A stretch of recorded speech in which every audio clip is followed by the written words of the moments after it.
Ayan guys, ang aming harapan ng bahay. Dito na ako nagsampay ng aking mga damit. Kasi hindi ko kayang dalhin sa taas na.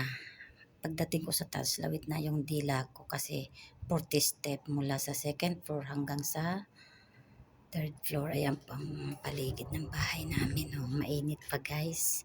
Anong oras na dito? Alas 5 na. Ang init pa. Sobra. Oh. Ayan. Oh. Yan ang aming paligid ng bahay. At ayun naman ay yung kwarto ng mga guest na kapag may bisita, yan dyan sila napunta. Ayan guys, so ang init. Yan ang aming bahay. Ito ang harapan ng aming bahay. Oh. At doon naman sa isang side na may brown, yun naman ay para sa mga lalaki. Yan. Ang init oh, diba? Grabe. Super. At ayan na, bumbabilya. Ayan ang puno ng granada for mini grade. Yan guys, so diba? Ang init, ang daming linabang ko ang damit to. Ayan, plantsahin ko yan mamaya.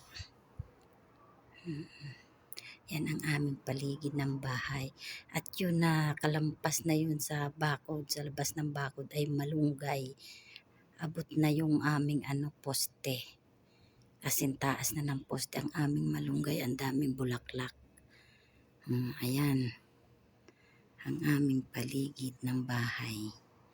Yung aming bermuda ay natuyot na gawa ng init. Pag umulan yan, nagsisibula naman sila. Hindi na kayang diligin kasi mauubos yung aming tubig guys. So, diba guys? Ayan ang aming bahay. Yan po ang aming bahay. Oh. Ayan.